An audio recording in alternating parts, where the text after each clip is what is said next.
¿no? Bueno, entonces vamos a empezar esta sesión que...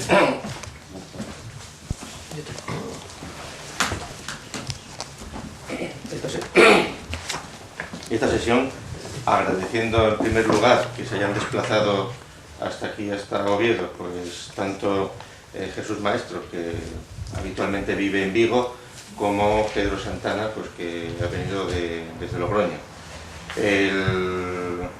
Esta sesión, pues que tiene un carácter público pero restringido, se va a dedicar durante todo el día pues a tratar las relaciones entre el materialismo filosófico y la literatura y cuestiones colaterales que puedan surgir.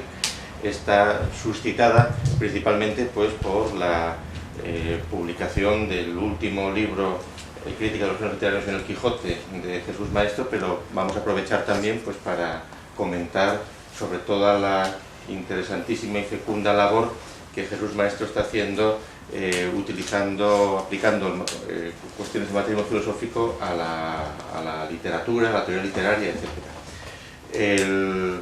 La sesión la va a moderar Marcelino. Está también presente tanto Maestro como Pedro Santana son profesores de filología, en sentido académico y profesional, y entonces el plan del día pues más o menos es estar estar toda la mañana, hacer un descanso en el medio para tomar fuerzas, y luego por la tarde ellos asistirán al programa Teatro Crítico, y entonces como es de suponer, y porque además va a venir también gente por la tarde, pues reanudaremos por la tarde hacia las 6:30 o así, para tener otro tramo de 6:30 a 8:30, algo así, ¿no? Con lo cual tenemos 6 horas por lo menos de actividad que más o menos hemos pensado pues que se inicie esta sesión pues con una intervención preliminar de Jesús Maestro para entrar en materia, y luego ya irán surgiendo ahí las cosas. Entonces, pues nada, muchas gracias por asistir y que sea fecundo este día 27 de mayo del 2009.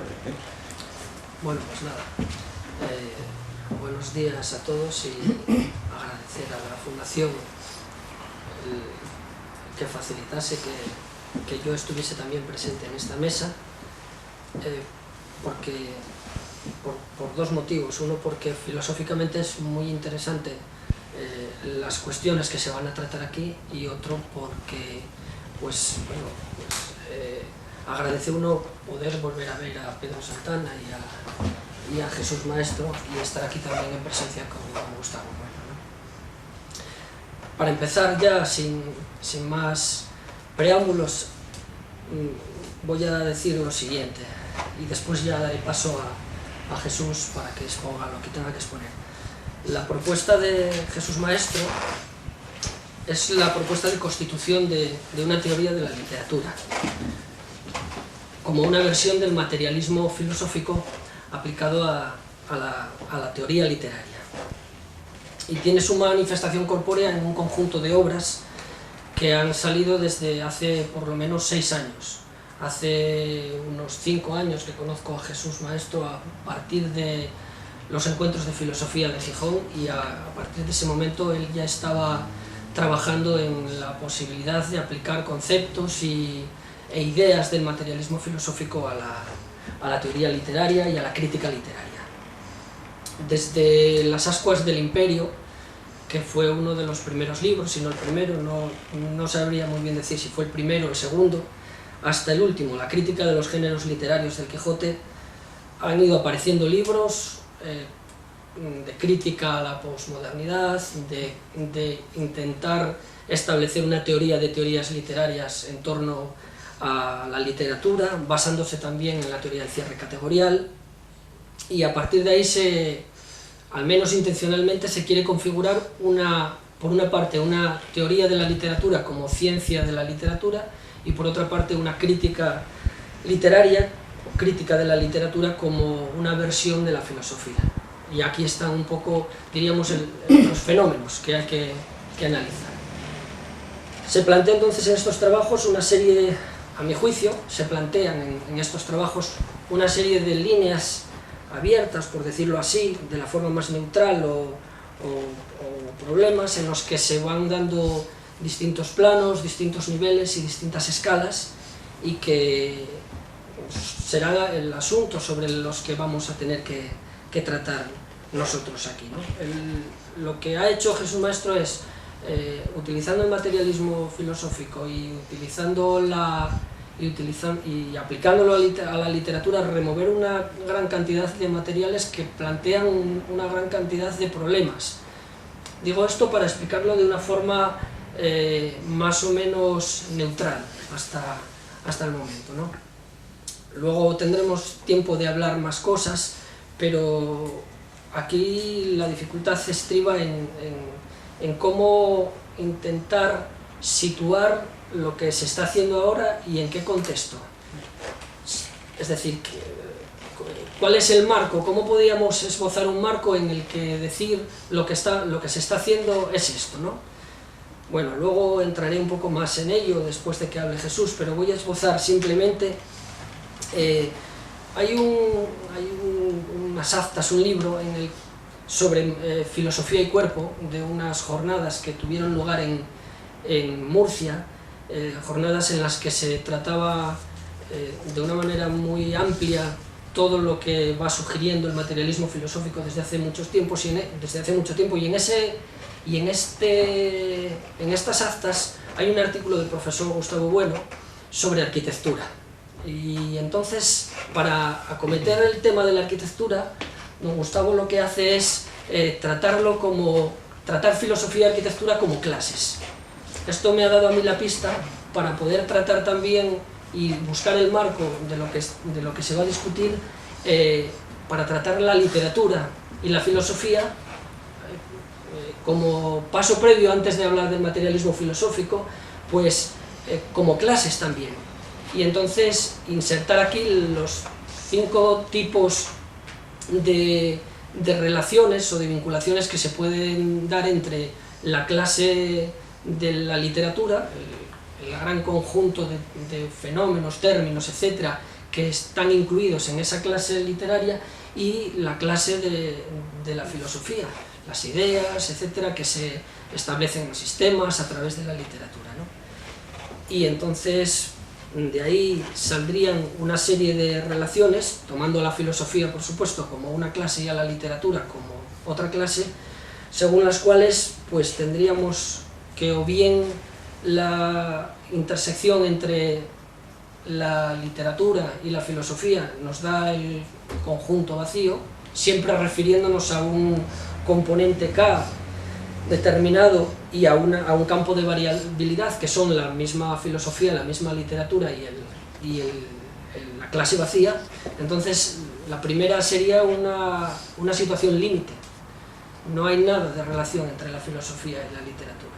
La segunda sería una relación donde habría una intersección, don Gustavo le llama, aplicándola a la arquitectura, intersección básica, donde cabría ver determinadas relaciones que quedaría por determinar. Otro tipo de conjunto de teorías podrían ser aquellas que dicen o que salen de la intersección inclusiva, según la cual la relación entre la intersección entre la literatura y la filosofía arroja como campo a la misma literatura, es decir, una clase nueva que además estaría incluida dentro de la filosofía. La intersección inclusiva inversa, que arroja una intersección que es la propia filosofía, o la intersección inclusiva doble, que es la misma, las dos anteriores conjuntivamente, ¿no? Es decir, la literatura, es decir, la intersección entre la literatura y la filosofía da como resultado tanto la literatura como la filosofía. Bien, yo creo que después podría ampliar un poco más esto, pero creo que el campo en el que se mueve lo que está haciendo Jesús Maestro es el campo de la relación entre estas dos clases, y lo que de ahí podríamos decir, ¿no? Entre la clase de la literatura y la clase de la filosofía. Claro que literatura se puede entender de muy varias formas, tanto aquí meteríamos la teoría literaria como los géneros, los tropos, etcétera, etcétera. Y en filosofía también, y al menos cabría hablar por lo menos de una filosofía en sentido estricto y de una filosofía en sentido lato, y a partir de ahí ya podríamos empezar a hablar de qué papel le corresponde al materialismo filosófico y qué tipo de vinculación tiene el materialismo filosófico como una filosofía con relación a la clase de la filosofía, ¿no? Pero bueno, de esto ya se hablará, seguro que mucho entendido, y entonces cedo la palabra a Jesús, que es el que tiene ahora. Pues lo primero que siento, y tengo que decirlo como lo siento, es, no sé, mi más expresivo agradecimiento por estar aquí, porque realmente creo que es la primera vez en mi vida que me toman en serio, en el sentido de que generalmente pues uno cuando trabaja, hace su trabajo, no sabe si está bien o mal, porque el trabajo que se hace hay que probarlo, hay que enfrentarlo a la realidad y hay que enfrentarlo dialécticamente para ver qué resultados tiene. Entonces el ámbito al que pertenezco, que es el de la filología, concretamente de la filología hispánica o de la teoría de la literatura, es un ámbito que no tiene mayor interés por lo que hago, como es lógico entre contemporáneos. Los contemporáneos no suelen leerse normalmente y a mí, por fortuna, no me lee casi nadie, salvo personas que, como vosotros, pues están especialmente interesadas por lo que supuestamente tiene algún valor, y quizá a lo mejor esto tenga algún valor y os habéis fijado en ello, y por esta razón consideráis oportuno dedicar parte de vuestro tiempo a examinarlo. Entonces, en ese sentido, tengo que decir que lo que siento muy efusivamente, y es mi máximo agradecimiento porque hayáis querido dedicar unas horas de vuestro tiempo a esto. Esto en primer lugar. En segundo lugar, ¿por qué yo escribo esto y por qué trabajo en esta dirección? ¿Y por qué el materialismo filosófico? Bueno, adelanto la conclusión, es decir, a mí me parece que el materialismo filosófico como sistema de pensamiento es en estos momentos y desde hace muchos años, y probablemente lo seguirá siendo durante décadas, la única opción solvente, el único criterio solvente, la única teoría, el único sistema de pensamiento solvente para investigar prácticamente sobre cualquier cosa, y concretamente de la literatura de una manera muy específica, porque la mayor parte de las teorías literarias vigentes desde las últimas décadas, yo diría que desde prácticamente el último cuarto del siglo XX, podríamos decir que en su mayoría son auténticos disparates, pero auténticos disparates, por lo que tendremos ocasión de ir aduciendo y razonando aquí. En su mayoría, no digo todas, porque hay muchas que resultan muy aprovechables en algunos aspectos, pero en su mayoría son una auténtica locura. Esta situación en los últimos años se incrementó de una forma desaforada, de una forma extraordinaria, hasta tal punto que se incurre en idealismos terribles y en espiritualismos, incluso a la hora de interpretar la literatura. Incluso cabe pensar que en un futuro no muy lejano podría imponerse en los planes de estudio asignaturas tales como interpretación oracular de textos literarios, ¿verdad?, o cosas de este tipo. Es decir, donde contratemos a una especie de chamán o hechicero para que nos interprete, pues no sé, el sentido oculto que tienen determinados textos, como puede ser el Quijote. Esto, de hecho, hasta cierto punto está sucediendo por anécdotas o hechos que se irán exponiendo más adelante si hay ocasión. Entonces, cuando yo tuve ocasión de iniciarme en la lectura de los textos del profesor Gustavo Bueno, pues hacía muchos años, y a medida que fui penetrando en ellos y que fui siendo capaz de entender progresivamente algunas cosas, porque el materialismo filosófico no es una filosofía para entretenerse, es una filosofía para encontrar una respuesta eficaz y solvente a determinados planteamientos que exigen además una respuesta solvente. O sea, no es una filosofía para entretener a la gente, como hay muchas otras.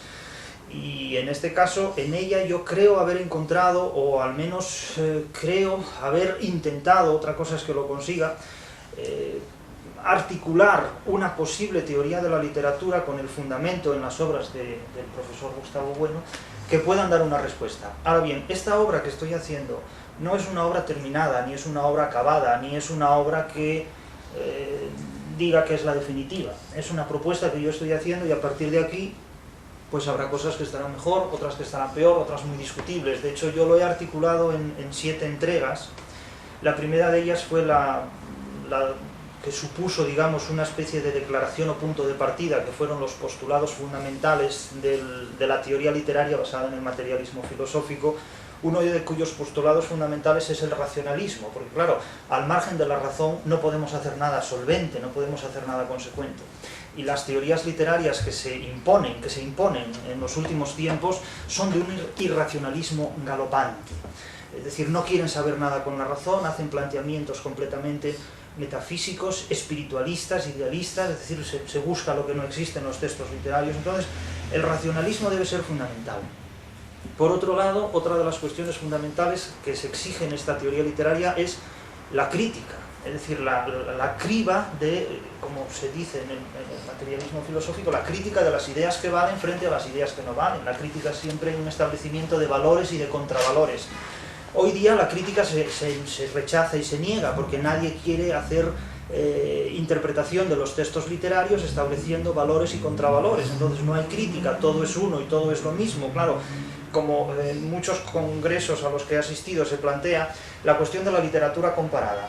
Se niega el establecimiento de comparaciones, porque todas las literaturas son iguales. Claro, si todas las literaturas son iguales no hay nada que comparar, por lo tanto no cabe hablar de literatura comparada cuando todo es lo uno y lo mismo. Entonces, con el mito de la igualdad en la literatura se destruye una disciplina como es el comparatismo. Otra cuestión fundamental es la dialéctica. El ejercicio de la crítica literaria al margen de la dialéctica, claro, nos sustrae completamente a enfrentamientos necesarios para articular una serie de ideas al margen de las cuales se incurre en una miopía, no se ve nada, no se percibe, digamos, la legitimidad o el fundamento de los textos. De manera que el valor científico de la teoría literaria a la cual se ha renunciado, es decir, se evita la ciencia, se evita el conocimiento científico y en su lugar lo que se hace es un conocimiento mítico o pseudomítico o doxográfico completamente, se sustituye la valoración de las ideas por la acumulación de datos, es decir, volvemos de nuevo a una especie de neohistoricismo propio del siglo XIX. En fin, esto es en lo que actualmente vivimos. Ese fue el primer libro, de la Academia contra Babel, que surgió como consecuencia de una experiencia como fue la de mi estancia en Estados Unidos durante 4 años, yendo y viniendo como profesor visitante a diferentes universidades norteamericanas, donde pude comprobar el estado de deterioro tan grande en el que en la universidad norteamericana se encuentran los estudios de literatura. Es decir, donde no se estudia literatura, sino que se estudia psicologismo a propósito de la literatura. Entonces, la gente allí, los estudiantes y los profesores allí, en lugar de estudiar textos literarios, lo que hacían era mostrar su estado de ánimo ante la lectura de determinados textos literarios. Entonces, no se preguntaban qué ideas estaban objetivadas formalmente en los materiales literarios, sino que se preguntaban ¿cómo te encuentras después de leer este libro? ¿No? O sea, ¿qué sientes leyendo este libro? Bueno, esto es una tomadura de pelo, evidentemente, porque decir, como yo decía, mucha gente para sentirse bien no hace falta leer literatura, para eso uno se compra un instrumento que físicamente le permita a uno sentirse bien y ya está. No vamos a dar detalles sobre los instrumentos que pueden utilizarse para sentirse bien, cada uno tendrá los suyos, pero claro, reducir la literatura a una experiencia psicológica inane, vacía de ideas, era lo que se estaba haciendo allí y ahora cada vez también se está haciendo aquí más. Eso es desautorizar el conjunto de ideas y de pensamientos que un ser humano puede tener para interpretar textos literarios. Como consecuencia de eso salió ese libro que se tituló precisamente en un sentido dialéctico La Academia contra Babel, porque como nos hemos podido aprender en el materialismo filosófico, pensar e interpretar es pensar e interpretar contra alguien, siempre. En ese sentido salió ese primer libro y después se desarrollaron ya los siguientes en ese plan que fue articulándose y que ahora ya está definido en su articulación, pero no acabado en su desarrollo. El siguiente libro fue el de definir qué era la literatura, qué es la literatura, y de hacerlo conforme a, yo no me atrevería a decir que conforme a lo que es el materialismo filosófico, sino conforme a lo que yo he podido estudiar y conocer del materialismo filosófico, que es algo que me rebasa todavía. Es decir, yo no sé todo el materialismo filosófico para aplicarlo, o sea, yo sé lo que sé, y a partir de lo que sé he hecho lo que he podido, como solía decir Alarcos, yo he hecho lo que he podido, fortuna lo que ha querido. Pues en este caso yo he hecho lo que he podido y mientras tenga salud y ánimo seguiré haciéndolo. Entonces salió el libro de qué es la literatura, donde se define la literatura como una construcción humana sometida a determinadas posibilidades y limitaciones y determinismos de la libertad que utiliza signos del sistema lingüístico a los que confiere un valor estético, inviste de un estatuto ficcional y somete a un proceso de comunicación pragmático y social.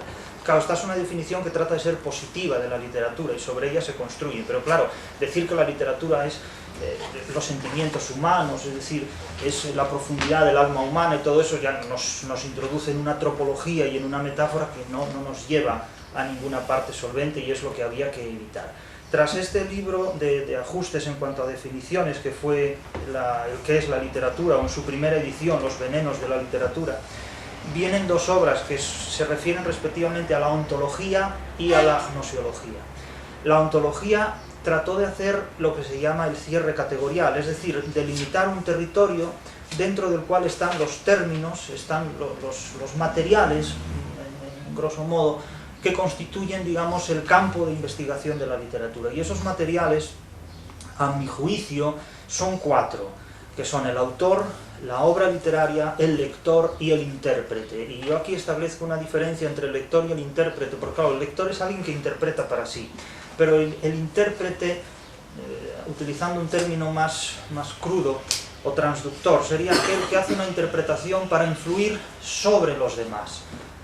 Y esta es una cuestión que a mí me llevó inevitablemente a pelearme con mucha gente, porque las teorías literarias históricamente siempre se han focalizado en uno de estos elementos. Han hablado de la obra negando el autor, que es lo mismo que si un médico dice que él solo estudia el pulmón y no estudia el hígado. Claro, no hay una medicina que excluya el hígado, pero ¿por qué entonces hay una teoría literaria que excluye al autor?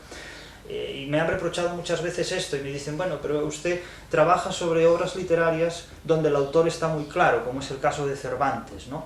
Pero me dicen, pero no trabaja sobre el Lazarillo, porque en el Lazarillo no tiene autor. Entonces llegan a concebir que existe una obra literaria sin que nadie la haya engendrado, confundiendo la anonimia con la inexistencia.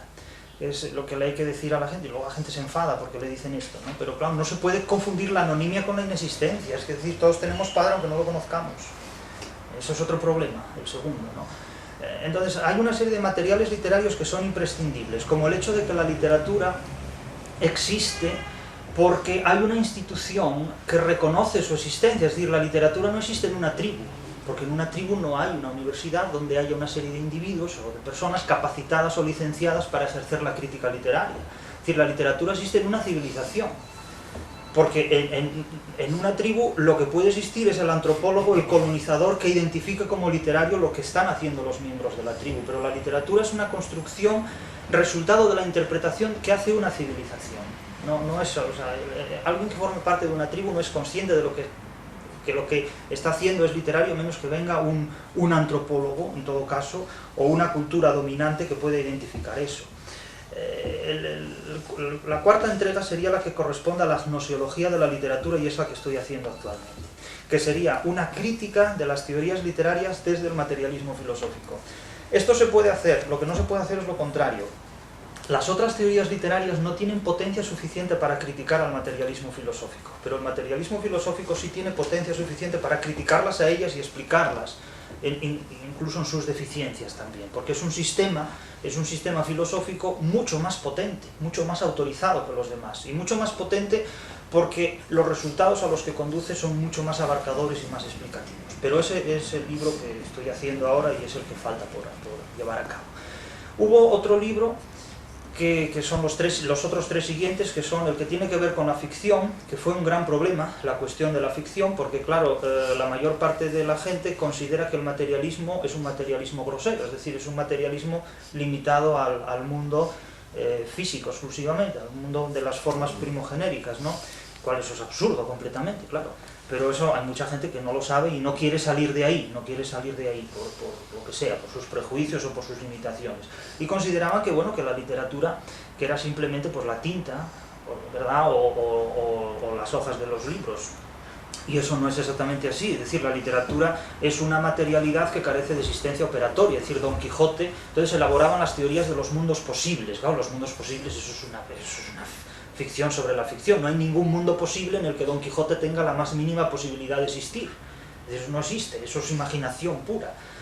Entonces, claro, hay que distinguir entre la existencia estructural que puede tener un personaje literario dentro de una obra literaria y la existencia operatoria, que es la que tiene Cervantes, ¿no? En ese punto la conclusión a la que yo llegué fue la de definir la ficción como una materialidad que posee existencia estructural y que carece de existencia operatoria fuera de la estructura de la que forma parte. Luego hubo otro libro, que fue el sexto de la serie, que es el de la literatura comparada. Claro, había que ocuparse de la literatura comparada en los términos del materialismo filosófico, y de eso me ocupé en el libro que dedicado a ese tema, enfrentándome necesariamente y de una manera muy virulenta con la posmodernidad, porque la posmodernidad trataba de reducir la filosofía a una retórica vacía de contenido, y la teoría de la literatura para ellos era pues una retórica aún mayor todavía, ¿no? Con lo cual negaban la existencia del autor, negaban la existencia de la literatura y hablaban de escritura, diciendo una serie de cosas que son insostenibles completamente. La filología quedaba completamente anulada porque deja de ser un instrumento interpretativo, y todo eran, pues nada, interpretaciones, ideologías, retóricas. En una palabra, renunciaban a lo que desde el materialismo filosófico se llama el M3. Es decir, el mundo de las ideas, el mundo de los conceptos, el mundo de las nociones. Todo es psicologismo, en definitiva, porque cada uno puede decir de la literatura lo que le dé la gana. Pero eso no es así. Eso no es así ni debe ser así. Y lo que añadía antes, es decir, cuando se suprime la posibilidad de establecer comparaciones, entonces no puede haber literatura comparada, porque si todas las literaturas son iguales, claro, en un congreso también le plantea a uno, si todo es igual y lo mismo, hágame usted un comentario de texto de un código de barras. Coja un código de barras y hágame un análisis textual del código de barras, ¿verdad? Y cuando lo tenga hecho me lo cuenta. A ver, eso, claro, si el Quijote y el código de barras son lo mismo, entonces algo no está funcionando bien en la teoría literaria. Y esto hoy día da lugar a muchas discusiones y son debates constantes. El último libro fue el de los géneros literarios, porque había que hacer una teoría que justificara los géneros literarios. Con los géneros literarios pasa lo que con todo. Cuando alguien habla de los géneros literarios en los manuales de teoría literaria al uso, comúnmente lo que dice es lo que hay que hacer, y dedica un párrafo a decir lo que hay que hacer.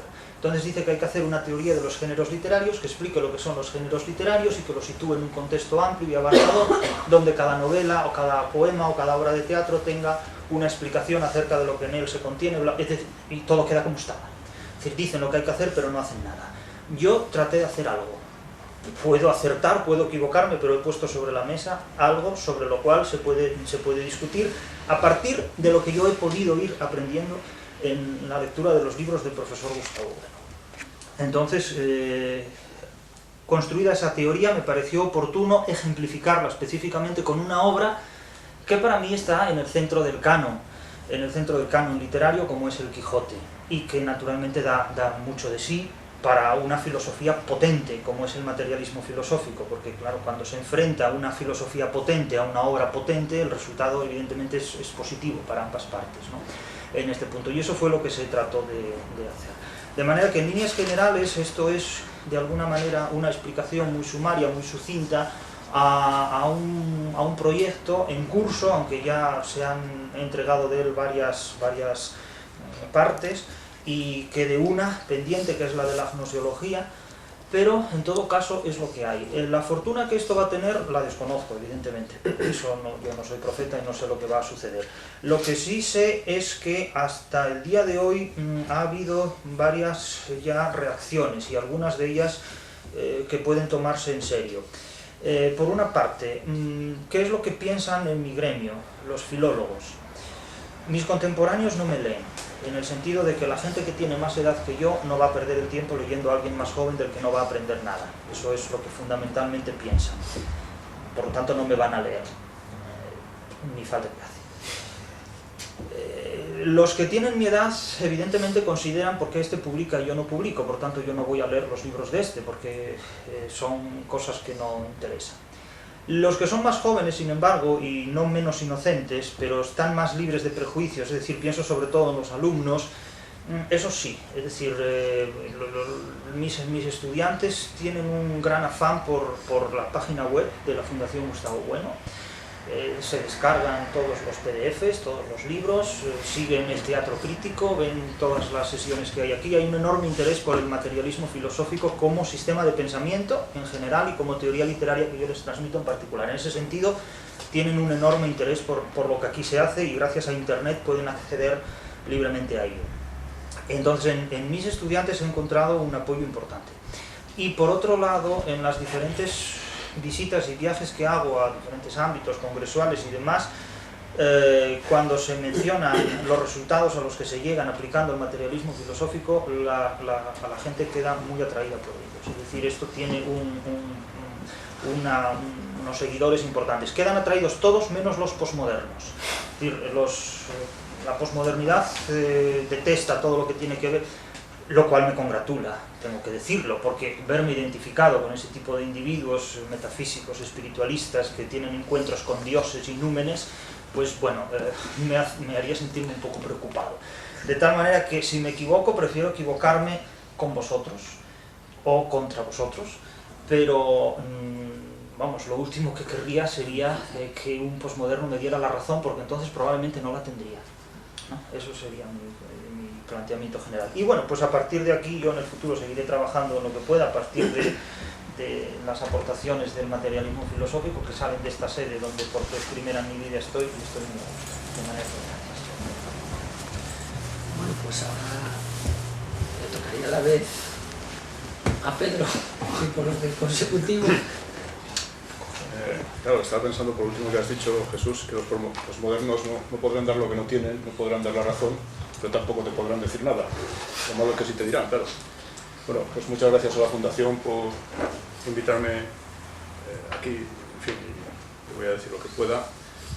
Yo la primera noticia que tuve de la obra de Jesús fue pues, por una reseña que apareció en el Catoble, pasa un par de años, creo que el primero de los libros, y lo pedí al librero.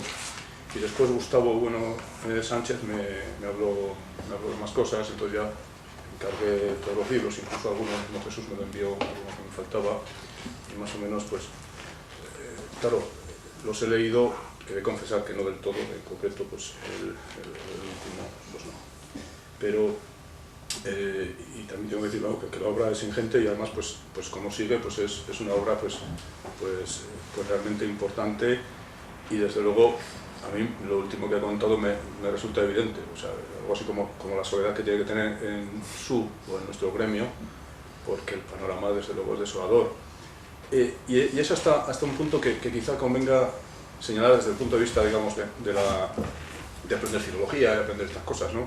Por ejemplo, ahora puede ser difícil en una clase de teoría literaria, o en clases de este tipo de asignaturas, aprender algunos contenidos positivos que se aprendían siempre. Por ejemplo, por la teoría de los tropos, o la retórica, o estas cosas de la narratología y tal, porque, claro, los contenidos más o menos etéreos y deletéreos de la teoría literaria, sobre todo posmoderna, los desplazan de los programas de las asignaturas y eso es bastante grave, creo, desde el punto de vista de la formación de los futuros licenciados o graduados. Es decir, el colmo es ya no solo pues, ser pues uno de estos espiritualistas, esas cosas que decías, sino no saber que es una anáfora o que si esto es un endecasílabo o este tipo de cosas, ¿no? Y eso a mí, desde luego, me parece bastante grave y es lo que puede estar pasando, porque por lo menos la tentación de algún profesor ingenuo y, en fin, y la estrategia de alguno no tan ingenuo es desplazar esos contenidos positivos cuya positividad además se niega, en nombre de esa teoría literaria, del recinto de las aulas. Con lo cual, no es que tengamos, pues, en fin, a unos profesionales de la teoría de la literatura o de la enseñanza de la literatura o de la investigación literaria, pues, digamos que asuman unas ideas que desde luego son el colmo de lo absurdo o han llegado a serlo, sino que incluso pueden llegar a desconocer, en fin, lo que serían rudimentos que en otros tiempos pues se adquiría con el manual de Lázaro y de Correa en cuarto de bachillerato, o sea, así, ¿eh? Entonces, la cosa es bastante grave, y ahora que pues vamos a tener nuevos planes de estudios, pues está también dándose la batalla esta, más o menos, y desde luego es una batalla complicada. Yo supongo que habrá tiempo a lo largo del día de entrar en cuestiones bastante importantes del planteamiento de Jesús. Yo, de momento, pues, un poco por contribuir a un poco a la descripción del escenario del que vivimos, esta batalla dentro de las facultades de filología sobre todo, Pues, vamos, por lo que ha contado Jesús de sus estancias en Estados Unidos, pues desde luego yo creo que ha podido ser testigo de primera fila de una situación que desde luego es catastrófica y que es la que tenemos ahora.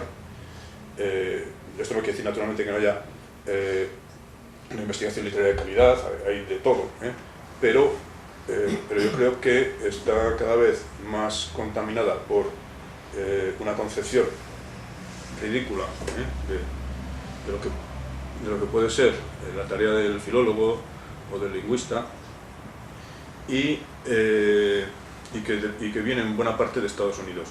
Es muy curioso repasar qué ha pasado con las ideas, digamos, de los que serían los maestros de la posmodernidad. Algunos de ellos, como Derrida, se tradujeron al español en los años 70, pero se vendieron más o menos en España, pues no mucho.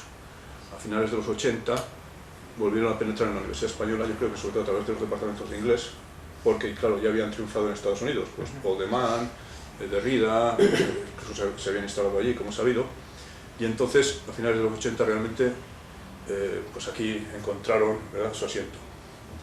Seguramente ese primer movimiento de la deconstrucción que estaba, digamos, escoltado pues por las teorías como la de Stanley Fish, la de Reader Response Theory y cosas así, y otras, pues digamos han perdido bastante impulso, pero en cambio lo que tenemos ahora es una selva, digamos, de teorías literarias particularmente blandas, o más blandas todavía derivadas de aquellas, en la que están, pues en fin, algunos de los que, o muchos de los que cita Jesús, pues en fin, la teoría literaria feminista, por poner un caso, la teoría literaria ecologista, que también la hay. Esto en cierto modo es algo ecológico, puede haber una teoría literaria basada en cualquier cosa, por puras razones de ocupar un nicho ecológico, ¿no? Y todas caracterizadas en general por un relativismo bastante grande, por lo que yo diría que es una ignorancia muy fuerte de las técnicas y como decía antes, de los contenidos positivos, pues en fin, de la retórica, de la estilística y todo este tipo de cosas. Y no veo que la cosa vaya a mejorar. Más bien lo que creo es que si lo que ha bajado, por decirlo de algún modo, la categoría intelectual de la teoría literaria, sobre todo de la que se enseña y se puede enseñar en las aulas universitarias, eso puede coincidir, digamos, con el desarrollo hacia el que se va moviendo la Universidad Española, que es más o menos que el título de graduado no significa nada. Entonces las dos cosas encajan muy bien. Es decir, no es que la teoría o las teorías literarias con las que se mete Jesús sean teorías metafísicas, espiritualistas, etc. Es que intelectualmente se han convertido pues, en una piltrafa. En fin, en lo que él decía, pues en la clase de literatura dice que os ha hecho pensar esto, y a veces no sé si habrás asistido a estas clases en que la contestación no es una contestación articulada, sino pues que uno dice ira, anger, hate, amor, no sé qué, o sea, sí, entonces, claro, dices, bueno, ya con una palabra vale, ¿no? No hay ni siquiera discurso. Bueno, pues yo creo que las dos cosas encajan. La teoría literaria, no la teoría literaria, vamos a decir, o las ciencias de la literatura ya no molestarían nada, porque además estarían bastante desconectadas precisamente del racionalismo y de la crítica, con lo cual serían pues, una cosa muy poco molesta, pero que al mismo tiempo vendría bastante bien con ciertos componentes ideológicos que han tomado posiciones bastante claras, y en ese sentido, pues la iniciativa de Jesús claramente va contra esta corriente, y quiero destacar así para empezar que no es algo, en fin, que sea una polémica académica o intelectual solo, desde luego. Seguramente esto que digo es bastante más verdad de los epígonos, de lo que ha habido después de los años 90, es más verdad de ellos que quizá que de Paul de Man o de Derrida, que no es que sean autores que a mí me parezcan la bomba, pero que en fin, algo había en ellos, ¿no? Y bueno, y después hablaremos, hay cosas, por ejemplo, eso que ha dicho que está desarrollando ahora, pero hay cosas, por ejemplo, a mí, el nudo de su empresa, yo en cierto modo lo encuentro, y en la página 83 aunque lo dice más veces, de la Academia contra Babel, donde él dice el que sería su programa. Dice, por esta razón, las que has puesto, la crítica de la literatura es un saber de segundo grado, ya que le requiere la conceptualización que le ofrece la teoría literaria como saber de primer grado. Y añade, la teoría de la literatura es una ciencia categorial, mientras que la crítica de la literatura actúa como una filosofía. Bueno, yo creo que este es, desde el punto de vista académico, el núcleo del asunto, es la teoría de la literatura, lo es ya, entonces se lo puede aplicar, digamos, por ejemplo, la teoría del cierre, pues se puede construir una teoría categorial, o la teoría que hay que verdaderamente construir sería otro tipo de teoría. Yo creo que ese sería el núcleo de lo que aquí deberíamos ver. Y bueno, sí, yo creo que Pedro ya ha puesto el dedo sobre la llaga, pero bueno, todavía tiene la palabra don Gustavo, así que esperamos que algo nos diga sobre esto. Muy bien, bueno, con mucho gusto, porque conozco las obras de maestro hace unos años y estas últimas pues las estoy leyendo ahora realmente, porque sobre todo me han interesado muchísimo, por supuesto, porque remueve una cantidad de asuntos que, claro, hay que felicitar desde luego en principio, ¿no? Esta, claro, es una obra muy abundante, súper abundante, llena de ideas, de manera que es muy interesante y yo creo que merece la pena realmente lo que estamos haciendo. Yo por de pronto yo no soy filólogo ni teórico literario, absolutamente nada, de manera que yo estoy completamente en una perspectiva pues ajena al asunto, ¿verdad? Ajena al asunto, y estoy escuchando a los que se dedican a ello. Es cierto que toda mi vida, por razones circunstanciales, me he movido entre filólogos, pero en un grado realmente de supersaturación, ¿verdad? Pues por ejemplo en Salamanca estuve 11 años diariamente pues con Lázaro, Ruy Pérez, Tobar, es decir, gente de filología clásica, pues, continuamente escuchando a Ruy Pérez, sobre todo, y Lázaro, y aquí en Oviedo pues a Barcos, ¿verdad? A Galmés, bueno, y de los cuales pues, hablábamos, me preguntaban cosas, yo les criticaba o les hacía conservaciones, es decir, que me es un ambiente relativamente familiar, pero siempre desde lejos, es decir, sin haber penetrado nunca en las claves de la cuestión. Y yo creo que el asunto, vamos, la perspectiva que mantiene un maestro, pues es, a mi juicio, vamos, de lo más sustancioso que puede citarse, y sencillamente pues tratar de racionalizar qué es esto de la literatura. Claro, desde el punto de vista materialista, cuando estaba hablando, yo he apuntado aquí, pero no me acuerdo en qué momento, sí, me he acordado de la música, porque no sé en qué ocasión. Vamos a ver, la literatura, sí, seguramente cuando hablaba de las respuestas de los lectores con lenguaje verbal o incluso interjeccional, emocional, ¿verdad? A la lectura. Como cuando se dice, yo he disfrutado mucho, ¿verdad? Pues se dice, yo me lo he pasado muy bien, que esto lo dicen muchas veces, sobre todo los directores de cine y los guionistas. Yo hago la película y me lo he pasado muy bien, a mí que me importa que haga muy bien, ¿verdad? Pero es lo que tienen que decir, me lo he pasado muy bien, he disfrutado mucho, bien. Pues, claro, la literatura, a mí me parece, vamos, me parece que esto es una cosa completamente elemental, y perdonen si lo digo, la literatura es una cosa que está hecha con letras, ¿no? Está hecha con letras. Es decir, que supone el lenguaje escrito. Y esto es lo que me recordaba una famosa polémica que hay entre los teóricos de la música sobre la contraposición de la música que suena y la música que se ve. El Augenmusik, que dicen los alemanes, la música a los ojos, ¿no? Y la consideración de muchos, bueno, entre ellos Rousseau en principio, ¿no? Y posteriormente mucho más. Es decir, la música escrita, la música de partitura, como una corrupción de la música hablada. Porque la música de partitura, pues qué sé yo, pues por ejemplo, pues si hay un palíndromo, ¿verdad? Esa fuga de Bach que se el arte de la fuga, a la derecha de izquierda, ¿no? Pues es como si el de no lo percibe. De manera que tú estás ahí leyendo la partitura y haciendo análisis de aquella partitura, pero luego, vamos, pero ni Mozart entiende aquello, porque el oído no percibe aquello. Lo percibes en cuanto sabes que están interpretando, dicho de otro modo, lo que está haciendo un compositor de fugas o cánones pues simetrías o palindromias, etcétera, pues es una cosa más bien geométrica que auditiva.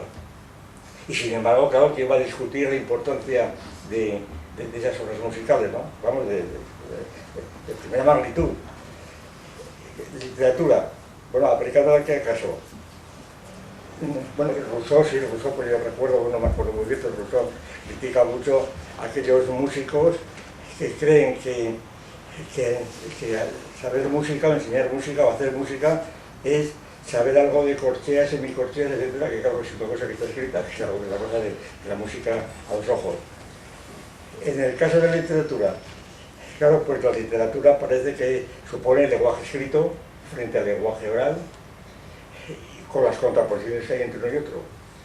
Y entonces el lenguaje escrito, pues, claro, es bien sabido, bueno, y me parece que en el libro también se cita alguna vez, claro, sí, las críticas a Platón a través del cedro, el etcétera, egipcio. Es decir, aquellos recelos que tiene Platón ante la escritura, porque va a ser el modo de no pensar. Es decir, va a convertir a la gente que sabe leer en ser unos asnos de carga de frases hechas, ¿verdad?, en lugar de pensar por sí mismo. Un poco la crítica que se hace ahora al uso de calculadoras en las escuelas, ¿no? En lugar de calcular, pues simplemente te lo hace la maquinita. La escritura sería esto. Bien. Lo que quiere decir es lo siguiente, que la escritura, sea al margen de que sea peor o mejor, tiene una entidad propia. Una entidad propia y es un producto cultural, claro, un producto histórico. Eso cuando decía Maestro que entre las tribus bárbaras, pues, claro, primero no escriben, como no escriben, pues no hay nada que hacer, aquí no hay literatura, no puede haber literatura. Hombre, habrá poesía cuando luego se transcribe, ¿verdad? Cuando los antropólogos pues la transcriben, entonces sí, pero aquí no hay literatura, evidentemente no hay literatura. Como luego resulta que se transcribe todo, ¿verdad?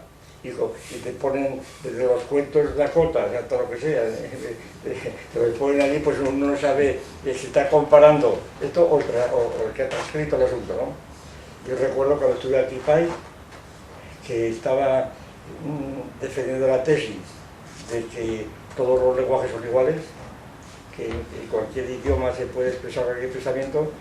Estaba ampliamente, porque él, como pertenecía a esa escuela de traductores para traducir la Biblia en todos los lados, pues tenía ese interés de que todos los lenguajes podían recibir la Biblia. Me acuerdo que le dijimos, bueno, pues, y él sabía el lenguaje de los clips, de los bechuanas, él sabía algo así, y digo, pues venga, traduzcan esta página, no me acuerdo que era de teatro crítico, o la autora tradujan la lenguaje de los bechuanas. El hombre dijo, hombre, pues, claro, es que esto habría que llevar a un bechuana a Estados Unidos y al inglés, y entonces ya no era, es decir, era imposible completamente. Es decir, a mí me parece que claro, la literatura trata o parte de un material que es lo que está escrito, y eminentemente en libros, sobre todo en libros, porque, hombre, también puede haber hojas sueltas, ¿verdad? Pero esas hojas luego se encuadran, es decir, prácticamente son los libros. Y entonces, claro, esto nos introduce en un tema sobre los libros y el texto, etcétera, que da base realmente a una realidad, pues eso, objetiva, materializada, que son los libros, los textos, vamos. Y entonces, la cuestión es, vamos, luego hablaremos de más, pero bueno, para no alargarme.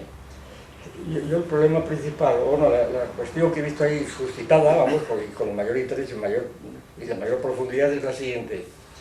¿Hasta qué punto, prescindiendo un momento de la ontología, aplicando simplemente la gnoseología, ¿no?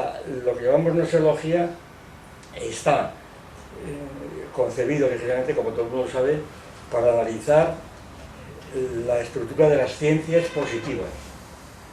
Es decir, por ciencias positivas por las que han resultado lo que se llaman ciencias por antonomasia a partir del siglo XVII, prácticamente, a partir de la física, la mecánica, etcétera, y luego recuperando históricamente algunas realizaciones, principalmente la geometría griega, considerada como ciencia ya, pero no, por ejemplo, la física griega, porque no había física griega ni química griega, ¿verdad? Sino prácticamente reducíamos. La gnoseología trataría de analizar la estructura de construcciones tales como los elementos de Euclides, los principios de Newton, la teoría de la relatividad, cosas de este tipo, o la química de Dalton. Es decir, establecer lo que llamamos hoy, muchas veces llaman ciencias duras, eso no debe decirlo, ¿verdad? Porque luego se agregan las superciencias del espíritu, etc. Pero vamos, esa sería la base de la gnoseología. Sobre esos materiales se estableció pues, la teoría del cierre de categoría y el espacio gnoseológico, ¿verdad? De manera que el espacio gnoseológico en principio está calculado para contener pues, a la geometría, a la química, a la termodinámica, etcétera, y después a otras ciencias, incluyendo, pues, por supuesto, pues, la avanzada de las ciencias humanas, que eran las ciencias del lenguaje, las ciencias lingüísticas, claro. Bien, entonces la cuestión es la siguiente. Bueno, la cuestión que se plantea desde este punto de vista es la siguiente. ¿Hasta qué punto puede, en principio, aplicarse el espacio gnoseológico a objetos o estructuras que no son científicas, como puede ser la literatura, como puede ser el Quijote o como puede ser cualquier otra cosa, ¿verdad? ¿Hasta qué punto es legítimo esto? Bien. Bueno, aquí hay muchísimo que hablar, pero en fin, la idea principal que yo quiero subrayar precisamente abundando en el planteamiento que hace el maestro, precisamente en esto. La idea es siguiente, que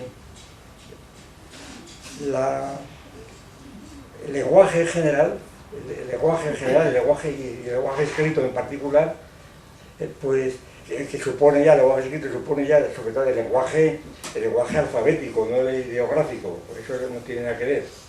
El lenguaje escrito supone ya un análisis del lenguaje que es la base de la ciencia posterior.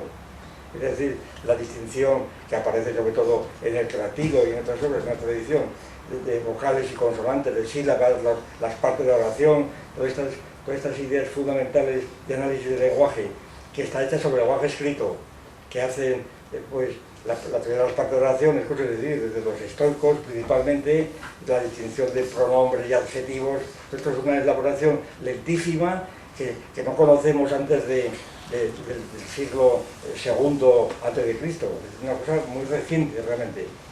Y todo esto está hecho sobre el lenguaje escrito. Entonces, quiere decir, todo esto ya da una posibilidad de aplicar la idea del espacio gnoseológico a ciertas teorías gramaticales, puesto que más o menos se organizan más o menos como ciencias. Y hace pensar si el propio lenguaje,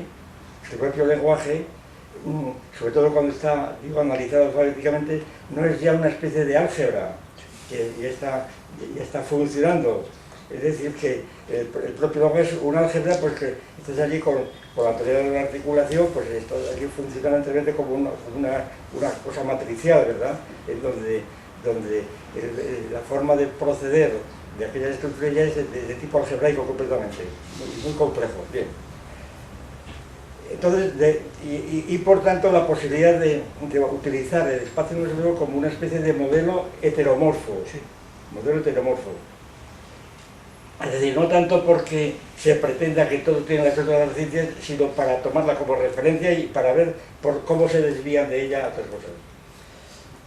Yo particularmente me acuso, ¿verdad?, de haber aplicado la teoría del espacio gnoseológico nada menos que a la política, ¿verdad?, a la teoría del Estado. Es decir, distinguiendo en la teoría del Estado pues, los componentes sintácticos, los pragmáticos, etc. y no porque absolutamente se sostenga que la política es un lenguaje, aunque el lenguaje ocupa en la política un papel centralísimo, como sabemos, ¿verdad? Sino porque sirve para organizar más o menos una materia totalmente amorfa, que no se sabe por dónde organizarla, sirve para organizarla como un modelo heteromorfo, no porque sea lingüística en absoluto, y así sucesivamente, ¿no? Entonces a mí me parece que la posibilidad de aplicar a la literatura, es decir, a lo que está escrito, a todo lo que está escrito, ¿verdad? En general, una teoría como la teoría gnoseológica, pues es pertinente, no es absurdo, sin que ello quiera decirse que la literatura, claro, la distinción que lo hace el maestro muchas veces, por supuesto, la distinción entre literatura y teoría de la literatura, ¿verdad? Propiamente habría que aplicarla a la teoría de la literatura, ¿verdad? A la teoría de la literatura, no a la literatura. Pero lo que yo estoy diciendo es que tampoco me parece absurdo aplicar a la propia literatura, ¿verdad? Tampoco, es decir, la propia literatura, pues qué sé yo recuerdo, y aquí lo hemos hablado algunas veces, yo recuerdo, vamos a ver, yo recuerdo muy bien, mira, recuerdo que hace unos años que estábamos aquí hablando, pues no sé de qué, yo expuse pues un paralelo entre uno de los mansos de Lope de Vega, esos sonetos de Lope de Vega famosos, los mansos, ¿cómo era? Se me olvidó.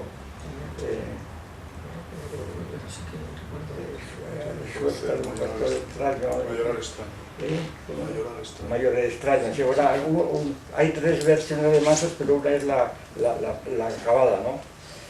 Bueno, yo estuve en tiempo dedicándome mucho a los romances, me interesó mucho por esta razón, porque yo al leer aquel poema, pues me da la impresión de que yo era un discurso, es decir, una exposición de un discurso además argumentativo. Aquello era una argumentación. Suelta mi manso mayoral extraño, eso. Entonces, aquello empezaba el primer cuarteto y empezaba aquello como una argumentación. Luego seguía y terminaba como una conclusión. Yo con esto es un discurso completamente. Leyendo sonetos de Quevedo también. Otros no. Bueno, total, que se me ocurrió coger un teorema de Euclides, toda la estructura de Euclides, pues la prótasis, la éctasis, sin peras, etc., y ponerlo en paralelo uno con otro, y era una analogía tan estrecha que podéis ir viendo uno y otro. Es evidente que Lope de Vega y Quevedo no conocían los elementos de Euclides y ni menos aún la interpretación de los elementos, el análisis de un teorema. Yo lo comparaba concretamente, me acuerdo ahora, el poema de los mansos, este poema de los mansos, suelta mi manso mayoral extraño. Este poema con un teorema de Euclides sencillísimo, que es traza un punto central en un triángulo, algo así, en la base de un triángulo. Claro, empezaba incluso por la misma orden, ¿verdad? Suelta mi manso, traza esto, ¿verdad? Era exactamente el mismo estilo. Y luego daba las pruebas y luego terminaba. Bueno, pues entonces la cuestión era, bueno, ¿de qué pasa aquí? Puesto que yo partía del supuesto de que Lope de Vega no conoció esto, ni Quevedo tampoco, no podían haber conocido. Porque el análisis que se hace de los teoremas de Euclides, pues depende de las ediciones, y entonces era evidente que no. Entonces quería decir que había un paralelismo grande entre un geómetra que está demostrando un teorema en aquel momento y un escritor literario que está escribiendo, que no está improvisando realmente, que está escribiendo aquello y está pulimentando y modificando y está ajustando, claro, y buscando las rimas, etcétera, exactamente lo mismo. Que eran dos actividades enteramente parecidas, que convergían en algunos momentos y no necesariamente en todos, ¿verdad? Por consiguiente, que si el teorema de Euclides pues pertenece por naturaleza al campo de la gnoseología, pues se parece mucho a muchas cosas de la literatura, no ya de la teoría de la literatura, por eso. Y entonces la situación es esta. Por tanto, en principio la empresa me parece completamente legítima, me parece legítima. Eso es lo que quiero decir con esta primera intervención, me parece completamente legítima. Luego, otra cosa es aplicar en cada momento, pues, o discutir en cada momento si el análisis es correcto o si es mejor sustituido por otro. Esas son otras cosas distintas en cada caso, pero que el proyecto general me parece totalmente legítimo. Eso es lo que quiero decir. Bueno, pues no sé si ahora dejar más libertad a cada uno de los interlocutores para que digan lo que tengan que decir. Yo creo que sería lo más correcto, ¿no? Jesús, por ejemplo, pues... Bueno, hay mucho que hablar y bueno, la primera impresión es buena, ¿no? Porque uno tiene la sensación de estar ante un tribunal, en definitiva. Es decir, yo creo que desde que leí mi tesis doctoral no me han vuelto a tomar tan en serio, lo subrayo, esto es importante. También es cierto que yo nunca desde mi tesis doctoral he tomado tan en serio a otras personas, eso es cierto, como decía Quevedo, y yo esto lo puse en el libro de los géneros, digan todos lo que quisieren de mi libro, pues yo he dicho lo que he querido de todos, en definitiva, ¿no? En este punto, pero vamos, no es el caso. Entonces las primeras impresiones sí son buenas, porque es muy importante para alguien que desde el exterior, casi como un intruso, penetra en un sistema de pensamiento que él no solo no ha construido, sino que además tampoco me he formado genuinamente en él como alguien que estudia filología, muy al margen a veces, por desgracia, de la filosofía en aquellos tiempos. Es decir, he penetrado en esto desde fuera y he construido lo que he podido, y las primeras reacciones no son de anatema, ¿no? Y eso es importante.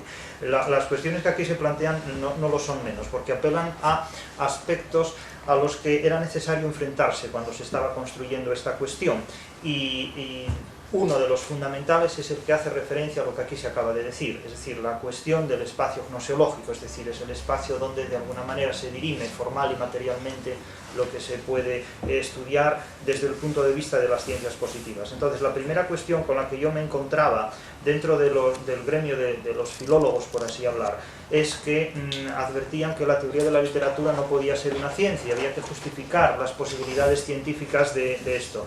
Lo que entonces se estudiaba, y así nos lo explicaba la profesora que teníamos en teoría de la literatura, que era completamente kantiana y por tanto idealista en este punto, es que bueno, pues las ciencias humanas eran como una ciencia de segunda categoría y seguía otros criterios. Pero estos argumentos no eran solventes, porque con estos argumentos se desembocaba después en lo que fue finalmente la posmodernidad, en teorías idealistas, espiritualistas, es decir, que ascendían tanto a los cielos que perdían de vista el terreno, y el terreno eran los materiales literarios. Entonces, lo primero que yo traté fue de dar una definición de lo que era la teoría de la literatura. Se decía que la teoría de la literatura era el estudio científico de la literatura. No. La teoría de la literatura es el estudio científico de los materiales literarios. Y claro, aquí la cosa ya ha cambiado mucho, porque con la literatura no nos enfrentamos. La literatura no deja de ser, en cierta manera, una palabra hasta cierto punto abstracta, porque claro, la literatura se materializa en los materiales literarios. Y claro, los materiales literarios son el autor, que escribe obras literarias, las obras literarias, el lector, que históricamente las interpreta, y el intérprete, que históricamente y también institucionalmente construye interpretaciones que van a desempeñar un papel histórico, político y social. Entonces, claro, la teoría literaria yo la concibo en este contexto, a partir del materialismo filosófico, como el estudio científico, crítico y dialéctico de los materiales literarios. Entonces, ¿qué sucede? Que la teoría de la literatura es un saber conceptual, esto lo dijo Pedro Santana, es un saber conceptual. Todos estos datos están tomados del materialismo filosófico de las obras del profesor Gustavo Bueno. Es decir, es un saber conceptual, porque claro, la definición del decasílabo como un verso de 11 sílabas métricas, eso es un concepto. Se puede ser esquimal, se puede ser azteca y se puede ser tonto, ¿verdad? Pero el endecasílabo es un verso de 11 sílabas métricas, esto no tiene vuelta de hoja, esto es un concepto, esto es una figura axiomática que no admite discusión, no se puede discutir, ¿verdad? Entonces, a partir de una serie de conceptos organizados sistemáticamente, La cuestión es, ¿nos podemos enfrentar con esta axiomática, con este conjunto de nociones científicas al examen de los materiales literarios? Pues naturalmente nos podemos enfrentar con un resultado que ya va a depender del sujeto operatorio que interprete, es decir, del individuo que analice esto, de la comunidad de individuos que analicen esto. Ahora bien, claro, la literatura es una realidad, es una ontología, es un conjunto de materiales que hay que estudiar científicamente, críticamente, a partir de una teoría gnoseológica lo suficientemente capaz para hacerlos legibles, porque claro, el fin de la literatura es ser inteligible. Es decir, y por tanto la teoría de la literatura tiene como finalidad demostrar que la literatura es inteligible, que se puede comprender. Y esto ya nos distancia de todos los individuos que afirman que la literatura, bueno, pues es la revelación de secretos ignotos que no podemos conocer, es la revelación del alma humana, de las profundidades, entonces claro, están buscando fantasmas perpetuamente. Y en vez de encontrar, por ejemplo, una idea de Estado objetivada en el Quijote, que es lo que Cervantes objetiva en el Quijote, pues buscan, no lo sé, esencias puras que no se encuentran en ninguna parte o que cada uno identifica las que quiere, porque yo he leído interpretaciones del Quijote basadas, por ejemplo, en Freud. Y cuento una concretamente que me impresionó mucho desde que la oí, y es que la cito como ejemplo en muchos casos, ¿no? Procedía de un crítico norteamericano, cuyo nombre no viene al caso, que comentaba lo siguiente. Él consideraba que cuando el cautivo estaba en los baños de Argel, estaba preso en Argel, y va a ser liberado por una mujer que se llama Zoraida, esta mujer se comunica con él a través de una ventana que tiene una celosía, y de la celosía salía una caña de la cual pendía un papel. Entonces identificaba la celosía con el vello púbico femenino, la caña con el clítoris y ya no sigo. Pero claro, todo eso no está en el Quijote escrito, o sea, esto está en la imaginación, en la psicología del autor, motivada por lo que sea, no voy a entrar ni me interesa en esto, ¿no? El mismo autor consideraba que, por ejemplo, Don Quijote salía de su casa en busca de aventuras para evitar consumar un impulso incestuoso que sentía hacia su sobrina. Claro, esto no está en el Quijote, esto no está en ninguna parte del Quijote. Claro, es un disparate. Eso está en la mente de un intérprete que ni siquiera se comporta como un intérprete, sino como alguien que proyecta impulsos psicológicos propios que no tienen ningún tipo de fundamento, ningún tipo de apoyatura material en el Quijote. Porque en ningún momento dado el narrador del Quijote dice que Don Quijote se va de su casa porque se siente atraído por su sobrina. Eso no existe en el Quijote. Entonces, no se puede, digamos, interpretar la literatura rompiendo la simploqué, es decir, rompiendo la relación lógica que hay de una serie de ideas y no otras. Es decir, no se puede vincular una idea que no existe más que en el M2, es decir, en la psicología del lector. Entonces, contra eso tiene que enfrentarse cualquier teoría literaria que trate de poner orden donde en estos momentos hay un caos impresionante. Entonces, ¿qué posibilidades había de estudiar la literatura desde un criterio racional fundamentado en el espacio gnoseológico? Porque lo que tiene el materialismo filosófico es que nos ha dado, el profesor Gustavo Bueno nos ha definido lo que es el espacio gnoseológico. Entonces, ¿eso qué sucede? Se puede utilizar aplicándolo a otros campos, a otros ámbitos categoriales. La primera cuestión era delimitar el campo de la literatura, es decir, ¿cuál era la tabla periódica de los elementos químicos en la literatura? No la teníamos, incluso teníamos críticos literarios que suprimían elementos químicos en la tabla periódica, decían, no, la química no es cualquier cosa, pero no el wolframio, ni el sodio, ni el potasio, no. Claro, pero eso no hay una tabla periódica, no hay una química que pueda prescindir de elementos químicos, pero sí había teorías literarias, y las hay de hecho, que bueno, hay una teoría literaria que quiere prescindir de los hombres, que es el feminismo. Claro, eso es un poco difícil, ¿no? Poco difícil. Pero hay otras teorías literarias menos ambiguas en ese contexto que quieren prescindir del autor, o quieren prescindir del lector, o incluso quieren prescindir de la obra literaria, como sucede en la posmodernidad. De hecho, históricamente siempre ha sucedido esto. Es decir, cuando se rompe con la teoría de la mímesis de Aristóteles, se considera que el autor es la base interpretativa más segura. Entonces, conociendo al autor, conocemos la obra literaria. Claro, esto degeneró en el positivismo histórico, porque claro, la literatura era, Cervantes nació el 29 de septiembre de 1547, murió el 22 o 23 de abril de 1616, entonces la literatura se reducía a una doxografía impresionante en torno al autor, pero claro, eso no es tampoco el conocimiento de otros materiales literarios. Luego llega todos los formalismos, ¿no? Desde la escuela morfológica alemana, el formalismo ruso, las estilísticas y luego los estructuralismos franceses, que ya son una ascensión a los cielos, eso ya es un viaje astral, porque incurren en el teoreticismo. Yo he identificado, a partir de la filosofía del profesor Bueno, las distintas etapas. Es decir, los que estudian al autor incurren en un descriptivismo, describen al autor y se quedan con la descripción del autor como un reduccionismo que explica la totalidad de la literatura, y se olvidan de la obra, se olvidan del lector y se olvidan de interpretaciones que han sido históricamente codificadas. Luego llegan los estructuralistas e incurren en un teoreticismo. Ellos elaboran una teoría, y si las cosas no encajan, la realidad está mal, porque la teoría no puede fallar. La estructura, como decían los estructuralistas, es lo que revela el análisis interno de una totalidad, pero claro, la estructura de un idealismo galopante, porque Roland Barthes afirma: el autor ha muerto. Bueno, el autor ha muerto, eso es coger a Nietzsche, es coger el fragmento 125 de la Gaia Ciencia, donde Nietzsche dice Dios ha muerto. Entonces Barthes dice el autor ha muerto. Bueno, ¿cómo va a morir el autor si cuando leemos el Quijote estamos leyendo Cervantes? Cuando leemos el poema de Santa Oria estamos leyendo a Berceo, si no me equivoco, ¿verdad? Entonces no podemos decir que el autor ha muerto. El autor ha muerto físicamente en M1, pero no ha muerto lógicamente en M3. Estamos estudiando la biografía del autor, estamos tratando de ver, porque no habla de la guerra un fulano que como Erasmo no ha ido a ninguna guerra, que como Cervantes, que luchó contra los turcos.